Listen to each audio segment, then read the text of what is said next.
शिवबा कासाराच्या पत्नीला जर तुकोबारांचं महत्व जर कळालं असतं तर शिवबा कासाराच्या पत्नीने तुकोबारांच्या अंगावरती उकळतं पाणी टाकलं नसतं. कारण प्रसंग बघा तुम्ही, ज्या वेळेला तुकोबाराने शिवबा कासारांना परमार्थाला लावलं, शिवबा कासार म्हणजे अतिशय विषयासक्त असलेला, कारण शिवबा कासाराचा व्यवसाय होता, धंदा होता, घाटा खालून कथीला आणायचा आणि इकडे येऊन विकायचा, म्हणजे असा व्यापार करणारे शिवबा कासार होते.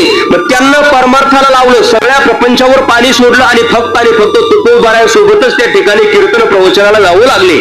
मग शिवबा कासाराच्या पत्नीला ते पाहवलं नाही, म्हणून शिवबा कासाराच्या पत्नीने विचार केला की ज्या तुकोबाराने आपल्या पतीला बोलवलंय ना त्या तुकोबारांचाच काटा काढायचा. मग काय केलं, महाराज शिवबा कासाराच्या पत्नीने 4 गडी लावून खैराचे वाळलेले लाकडं तोडून आणले आणि पाणी उकळायला ठेवलं. नुसतं उकळायला नाही, संत कवी महिपती महाराज सांगतात, त्याने नीर कढविले, नुसतं तापवलं नाही, उकळवलं नाही, मग कढवलं ते पाणी. आणि शिवबा कासाराची पत्नी तुकोबारांच्या कीर्तनाला जाऊन बसली.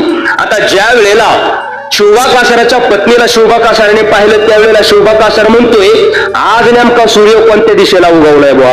कारण कधी न येणारा व्यक्ती जर कीर्तनाला जर आला तर तुम्ही सुद्धा तुमच्या मनामध्ये भ्रम निर्माण होतोय का कधीच न येणारा कसा काय आला बुवा, म्हणजे एक आश्चर्याची गोष्ट होते. म्हणून शिवबा कासाराला वाटलं ही कशी काय आली बुवा.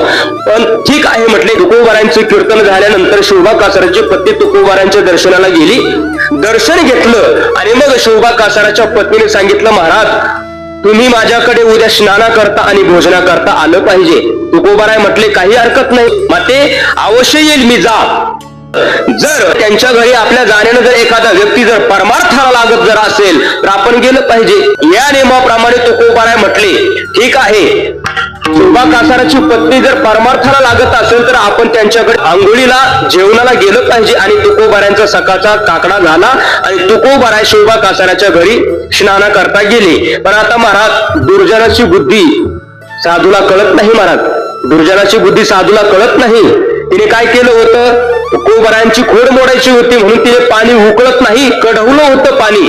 त्यावेळेला शिवबा कासाराच्या पत्नीने सांगितलं, महाराज तुम्ही कपडे काढून खाली ओट्यावरती बसा, इवरून पाणी होते, तुम्ही चोळून मस्त आंघोळ करा. तुकोबाराय म्हटले ठीक आहे, काही हरकत नाही. तुकोबाराने कपडे काढले महाराज आणि त्यावेळेला त्या वाट्यावरती तुकोबाराय बसले. आणि मग शिवबा कासाराच्या पत्नीने चांगले मोठमोठाले कपडा घेतला आणि त्या कपड्याने ते पातेलं उचललं. एवढे जाड कपडे होते तरी पण त्या कपड्यातून हात भाजत होते. मग किती पाणी उकळत असेल ते विचार करा तुम्ही. आणि ते पाणी आणलं आणि तुकोबारांच्या अंगावरती ओतलं.